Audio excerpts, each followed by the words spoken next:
Vriende, baie welkom by hierdie week se episode van Wêreldwys hier op Marula Media. Ons gesels hierdie week met Dr. Heinrich Matthee. Hy is direkteur van die Pionier Instituut, die Stichting Pionier Instituut daar in Nederland, bekende kenner van Midde-Oosterse politiek en ekonomiese kwessies en dan veral ook oor Iran, iemand wat die afgelope tyd heelwat geskryf het ook oor Iran. En Iran was baie in die nuus met goeie rede die afgelope paar weke weens die geweld wat daar uitgebreek het. Eers betogings kleinskalig, later baie groter en toe daardie geweldige slagting wat daar plaasgevind het. En nou baie vrae oor die toekoms van Iran, wat gaan gebeur, lê daar 'n revolusie voor, gaan Amerika Iran aanval, ons sien steeds dat hierdie storie en hierdie kwessie baie aktueel is, maar Heinrich, nee, baie welkom hier by ons by die program, baie dankie dat jy deelneem. Dank vir die uitnodiging, Jaco. Kom ons begin dalk net deur so 'n bietjie agtergrond te gee, want ek dink dit is die voordeel vir my is jy ken Iran al baie lank, jy was daar, jy verstaan dink ek iets van die dinamika hiervan. Protes is nie iets nuut in Iran nie. Binne hierdie huidige binne die huidige soort van islamitiese regering wat daar is sedert die revolusie van 1979 nie. So dit wat eintlik gebeur het aanvanklik protesoptrede en so aan, dit het ons in die verlede ook gesien. Dis reg, Jaco, miskien moet mens een keer teruggee en net sê Iran is natuurlik 'n land wat met verskillende politieke ordes al 2000 en meer jaar bestaan. So sy inwoners het ook daai gevoel dat hulle 'n baie diep en ou beskawing verteenwoordig. Nou die Islamitiese Republiek is nou daarso die afgelope dekades en dit het vir hulle vir dele van die bevolking goeie dinge bewerkstellig en vir sekere dele nie. Wat ons sien die laaste jare, ek sou sê vanaf 2009 is eintlik 'n opkoms van nuwe generasies natuurlik en nuwe golwe van protes. Daardie protes is soms bedoel om die stelsel te verbeter. Dit moet 'n mens ook sê, hoewel in westerse media dit meestal eers gesien word as 'n signaal nou gaan die regime ineenstort. So daar is 'n patroon van hoe mense dit sien. Dit is egter so dat hierdie keer, die afgelope klomp onluste, dit baie duidelik is dat daar 'n wesenlike verskywing binne die Islamitiese Republiek is, dat daar werklik groot teenstand is weens die haglike omstandighede van sommige mense, die sanksies, die korrupsie, die wanbestuur. So ons is op 'n ander punt van die, kom ons sê, die lewenstermyn van hierdie Islamitiese Republiek. En as mens praat oor daai geskiedenis, ek wil dalk net tog so ietsie daarby hou voordat ons praat oor die afgelope weke se gebeure, want ek dink dit is 'n geldige punt. Ons het al daaroor gepraat, maar ek wil dit net weer dalk bevestig en dat jy dalk net weer iets daaroor sê. Ek nou onlangs 'n artikel het jy ook daarna verwys en dit is die demografiese samestelling van Iran, want ek dink dit is dikwels verwarrend en mense wat dalk nie belangstel altyd en noodwendig om te lees oor die geskiedenis van 'n land soos Iran of selfs die Midde-Ooste nie, sien bloot miskien 'n moslemland en sien maar nog 'n Turkye of nog 'n groot Midde-Oosterse moondheid, maar Iran is uniek en anders. Dit het die Persiese geskiedenis, maar dis ook selfs meer ingewikkeld as dit. Dis 'n diverse land ook wat ek dink baie mense nie noodwendig besef nie. Ja, kyk, tans het hulle so 92 miljoen inwoners. Daarvan skat ons, dit is maar skattings, so 50% is Perse. Dan is daar so 17 tot 20% Azeris wat 'n Turkse groep is. Daar is so 10% Koerde en dan is daar 'n kleiner groepe Arabiere, Luri en Swan, Walogies. Maar Iran was nog altyd 'n multinasionale en multikulturele staat. En Persies was altyd die taal wat die binding verskaf het. En ook die geskiedenis, erfenis, die hele idee van 'n magtige staat wat ook baie tye as 'n ryk gefunksioneer het. Dit het Iran oor al die jare bymekaar gehou. Soms het dit moeiliker gegaan en soms was hulle swakker. Maar dis inderdaad 'n kern van die saak. En mense moet bysê in die streek is dit natuurlik so dat die Arabiere demografies gewoon die meerderheid is in die meeste lande. En hier is die enigste land waar die Perse die meerderheid vorm. So jy het eintlik hierdie paradoks aan die een kant 'n baie sterk kultuurgroep met 'n sterk orde, aan die ander kant die bewussyn dat hulle as kultuurgroep en as 'n nasie, politieke nasie, eintlik 'n minderheid daarstel in die streek.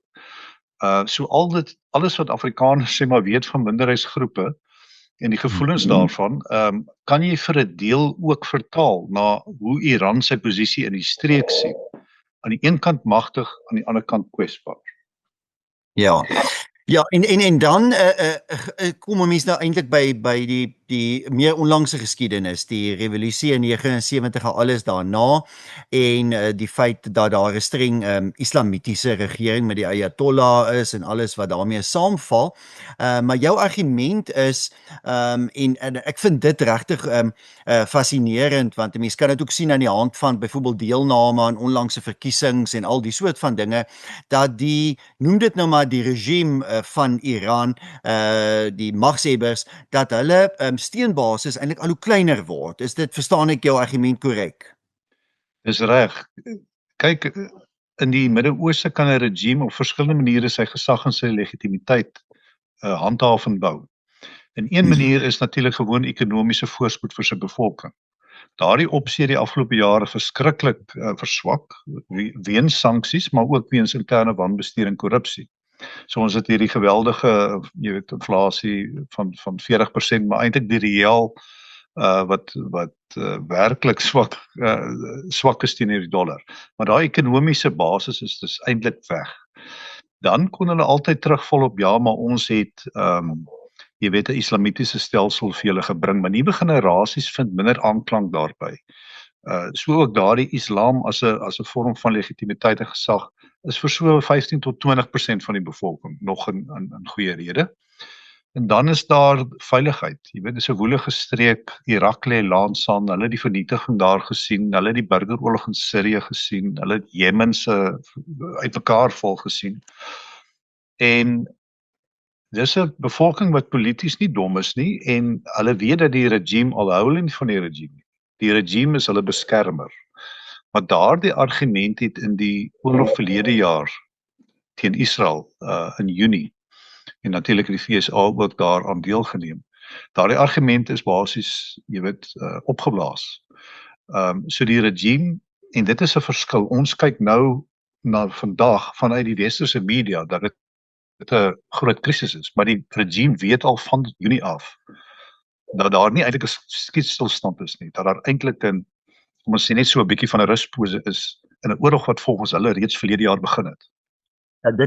Ja, dis interessant dat hulle daardie koppelings maak, met ander woorde. Ek wil voordat ek oor Amerika miskien praat, jou gevoel daaroor toets, net 'n bietjie praat oor presies dan nou hoe hierdie protes begin het. Dit is duidelik, dit het uiteindelik nou redelik tragies geëindig, maar dit het eintlik maar as 'n klein protes begin, miskien 'n bietjie anders as in die verlede wat mense gehoor het altyd, meer studente, ek wil amper sê liberale Iranese wat so 'n bietjie anti die regime is, betoog. Verstaan ek reg dat hierdie begin het met handelaars in Teheran wat oor ekonomiese omstandighede ongelukkig was? Ja. As 'n mens, rondstap in daai bazaar in Teheran, dit is 'n baie belangrike kern van die ekonomie in Iran, in die sin dat die mense wat daar sit, het wye netwerke en is belangrik. Hulle is ook belangrik binne die Islamitiese Republiek, want hulle was eintlik 'n deel van die ondersteuningsgroep van die Destydse revolusie.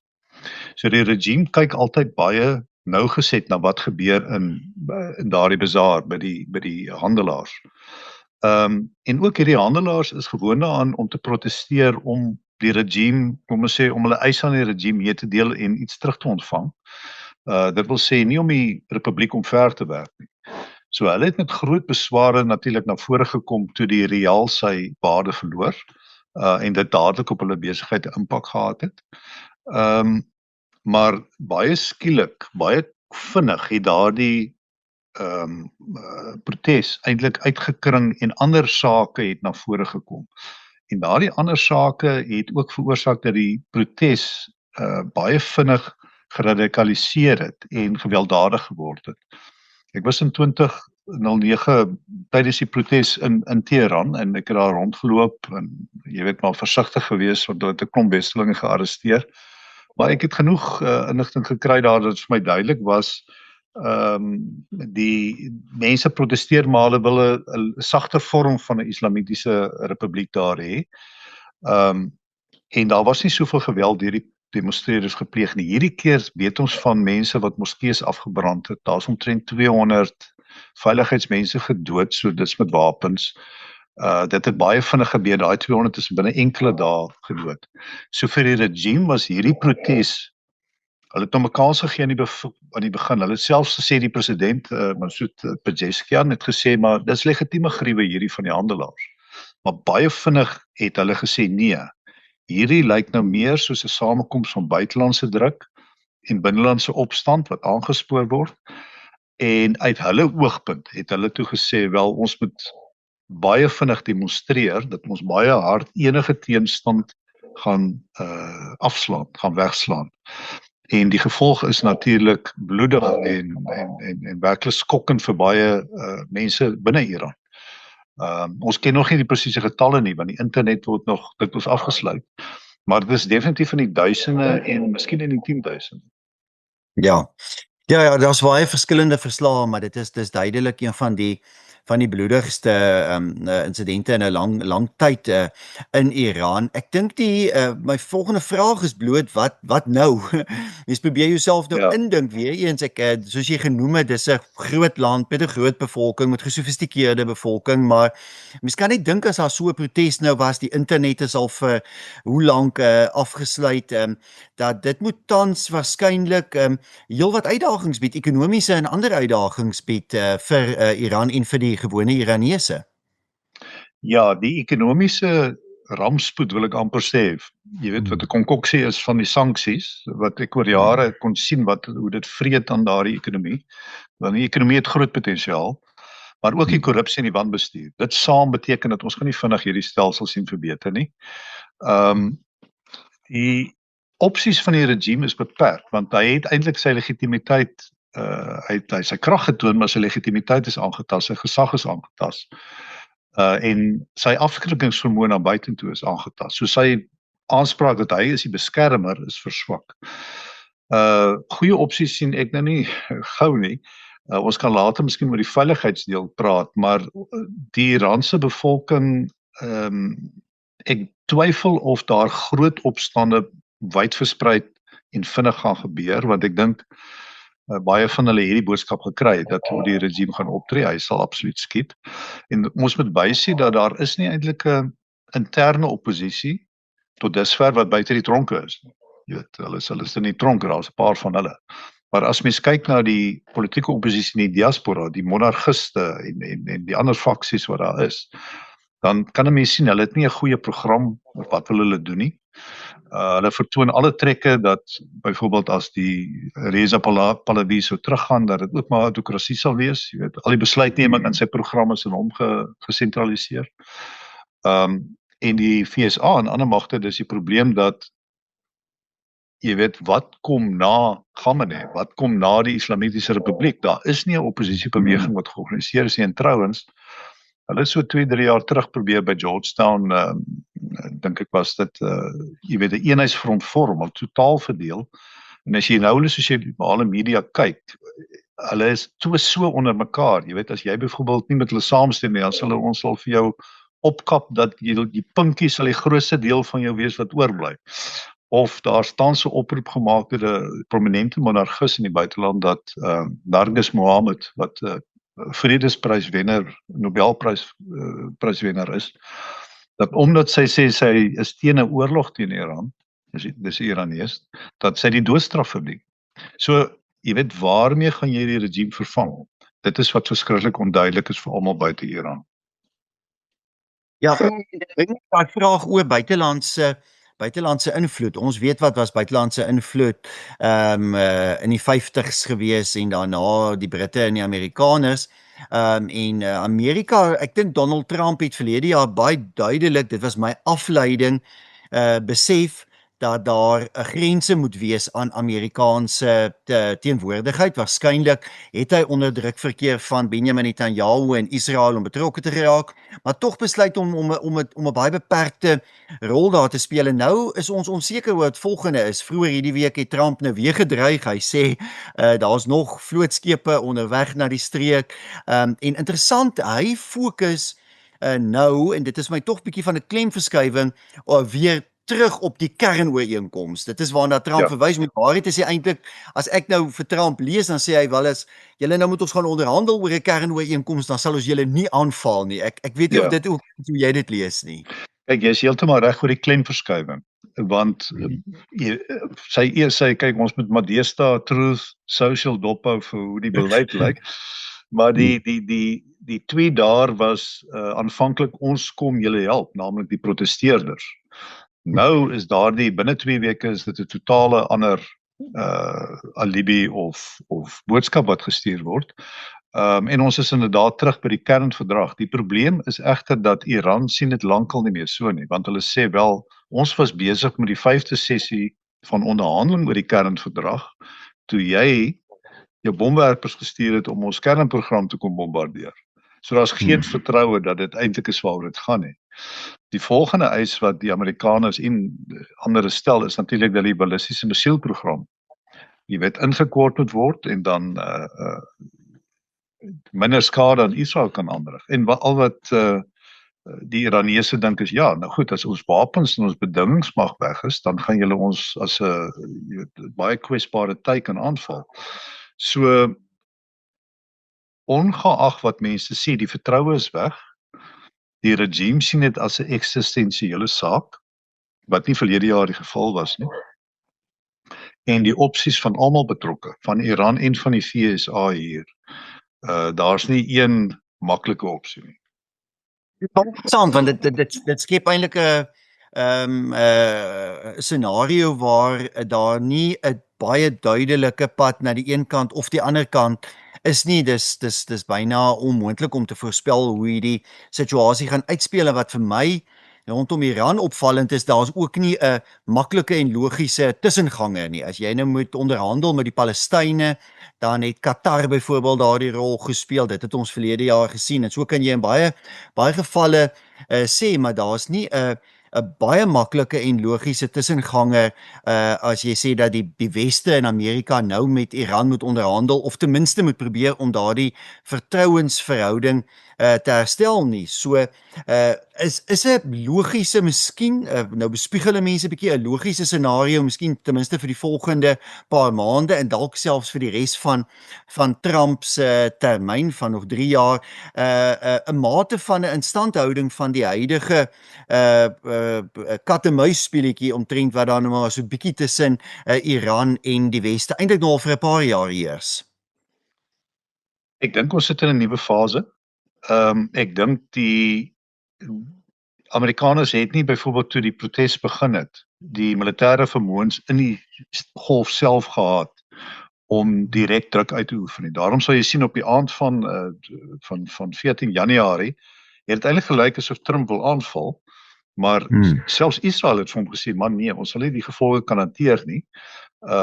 Saudi-Arabië het gesê, moenie dit nou doen nie en so. Nou is ons in 'n ander situasie, daai magte lê nou daar. Nou Trump sit natuurlik met 'n dilemma. Hy het hierdie middeltermyn verkiesings later vanjaar. Hy verkies 'n kort harde slag, dit is wat ons weet sy keuse. Maar hierdie keer sit hy met 'n teenspeler wat baie swakker is, maar wat wel meer vermoëns het as wat byvoorbeeld Irak destyds gehad het en wat hierdie reaksie duur op 'n termyn kan maak, baie morsig en polities baie lelik. En dit beteken vir Trump, hy vat regtig 'n risiko en hy weet nie regtig hoe om dit te hanteer. As hy sou besluit om dus nie direk 'n aanval te loods nie, miskien doen hy dit. Miskien laat hy Israel toe om daar eerste ronde te veg. Dan beteken dit sy ander opsie is hy hou die militêre druk en die teenwoordigheid daar. Die ekonomiese wurggreep gaan voort. Hulle sal maar nuwe middele moet vind want tot dusver is daai greep nie volmaak nie. Jy weet Iran voer nog sy olie uit na China. En dan derdens met hierdie druk 'n nuwe politieke skikking probeer bewerkstellig, waarskynlik veral as Khamenei nie meer daar is nie. So ek dink ons sit in 'n nuwe fase. Die druk is meer. Die Trump sal tydens sy bewind suksesvol boek. So ja, ons sit in 'n gevaarliker situasie definitief rondom Iran en die VSA in daardie streek as wat ons 5 jaar terug gesit het. Ja. Ek wil jou tog vra oor ander internasionale rolspelers, miskien want jy het verwys na miskien eerstens na China en en China se rol. Dis altyd vir my interessant in al hierdie konfliksituasies. Kry ek die gevoel vir China is die ekonomiese belang altyd eerste. Toegang tot hulpbronne en al die soort van dinge. En China wil nie noodwendig altyd bemiddel nie. Hulle bemiddelaarsrol is eintlik beperk. Voorsien jy enige verandering in China se hantering hiervan of nie noodwendig nie? Dis 'n baie goeie vraag. Kyk, China is 'n groot mag. Hy hoef nie Iran te steun nie. Hy doen dit selektief. Hy het wel die olie nodig want ek dink so 20% van sy energiebronne word deur Iran voorsien. Maar jy's reg, China sal hoofsaaklik op sy ekonomiese belange daar fokus in die streek.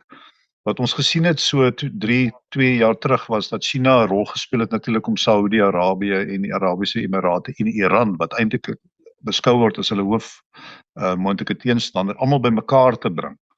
So jy kon dit sien by 'n ambassadefunksie daardie jaar was dit oorspoel deur Chinese uniforms by die Iranse ambassade. So jy kon dit sien.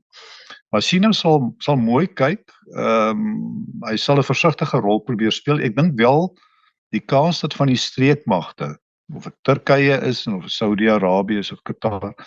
Ek dink tog hulle gaan aan die einde van die dag, soos Naas Botha sou gesê het, 'n rol speel om die FSA te beïnvloed want dis hulle vel op die spel. Jy weet die FSA kan weer teruggaan, maar hulle leef in die streek reg oorkant en reg langs Iran. En as daar strome vlugtelinge kom, as daar 'n onstabiele regime kom, as daai kernmateriaal begin rondswerf, as die milisies begin, jy weet, verswakte milisies, maar nog steeds begin terugslaan, gaan almal ly. En ek dink die laaste punt miskien om te maak is dat wat Iran besef is dat die grootste kwesbaarheid vir die FSA en ook vir die Weste is die see, die maritieme, die skepe wat moet verbyvaar. Jy weet so 'n klomp vervlenterde guerrillas soos die Houthis het 30 aanvalle gepleeg en vir 2 jaar almal gijslaar gehou. So Iran dink en hulle kan hulle self oorskat, maar hulle dink dat hulle met die dreigement van ontwrigting die FSA die ekonomiese prys vir die FSA baie hoog kan maak. Die aandelemarkte kan beïnvloed word, die oliepryse kan en Trump soek nie so iets voor verkiesings nie. Seker nie. Dis interessant, baie interessant. Ek is baie bly jy verwys na daai streeksmagte en dit wat daar gebeur het, want ek kry die gevoel, ek sal graag wil hoor hoe jy dit ook lees, is dat Trump nogals die afgelope tyd luister en Trump luister nie altyd so baie nie, maar Trump luister na die leiers van Saudi-Arabië. Interessant Turkye ook dat Erdogan deesdae duidelik 'n soort van rapport met Trump het. Mense het dit ook gesien nou met hierdie aansluiting by hierdie vredesraad van Trump. Dat daar is duidelik kommunikasie, 'n sterker kommunikasiekanale tans tussen Trump en hierdie Soenite moslim leiers as wat daar byvoorbeeld iemand tussen Joe Biden en daardie leiers was. Ons weet dat Biden het nou maar 'n geskil met Saudi-Arabië in daai tye gehad. So dit mag dalk wel 'n interessante dinamika wees dat hulle gereeld saampraat en dat daar dalk saambesin word oor hoe om die Iranese vraagstuk dan nou te hanteer. Ja, ek was in November 2024 in Abu Dhabi. Toe was dit nou duidelik dat Trump gewen het. Ek was verbaas, die Arabiere was verskriklik bly. Hulle was glad nie Joe Biden ondersteuners nie. Omdat hulle hom sien as iemand met wie jy besigheid kan doen. Ja. En so dit speel 'n rol, daardie ekonomiese belange. Die tweede is natuurlik dat hulle hom respekteer as 'n man. Om so eenvoudig dit nou so te sê. As 'n sterk figuur in die politiek. Daarvoor het hulle altyd respek en dit klik met iemand soos Erdogan, want Erdogan verstaan hoe werk so iets. Miskien te goed. Maar ek dink 'n belangrike aspek is dat deur hierdie goeie bande met Saudi-Arabië en die Emirate, ook hierdie vredesraad om vir mense nou daarvan jy weet dit as 'n wesenlike struktuur beskou.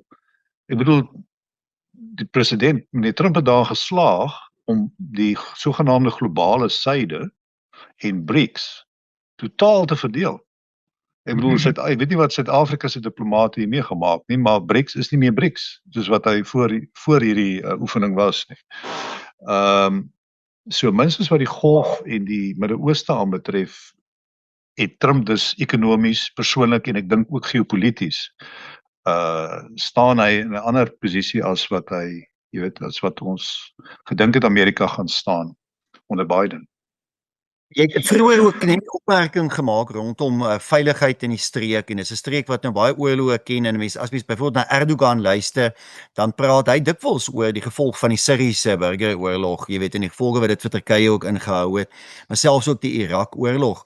En ek dink daar is 'n mens kry die gevoel daar's 'n diepe behoefte vir vrede en net vir veiliger omstandighede in die streek. As ek vir jou 'n bietjie breër dus kan vra, wat is jou gevoel? Tans ons is nou 'n paar maande, hoe lank is dit? Ek probeer nou uitwerk 3-4 maande in hierdie vredesooreenkoms in Gaza.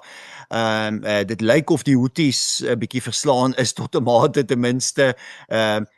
Jou breë gevoel oor die veiligheidsomstandighede in die streek en dis belangrike leiers en lande in die streek se rol daarin is. Kan 'n mens praat in 2026 van 'n Midde-Ooste met 'n miskien 'n bietjie minder konflik en hoe gaan dit inspel op hierdie vraagstuk?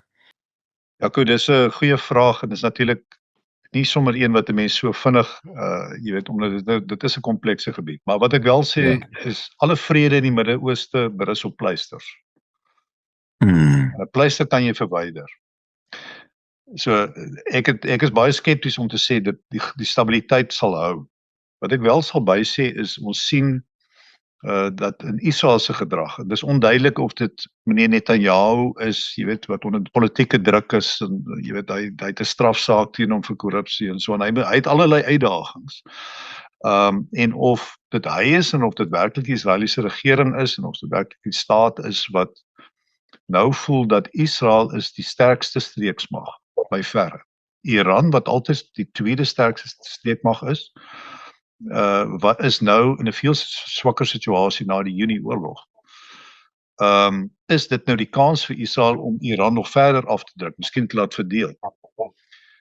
Dit is wat ons dink aan die gebeur is. En wat jy dan ook sien is by die Golf Arabiese state, hulle begin sien Iran is minder van 'n bedreiging deesdae as die onstabiliteit wat deur die nuwe Israeliese strategiese doktrine veroorsaak kan word. Naamlik jy weet, probeer alle moontlike teenstanders in die streek swak hou.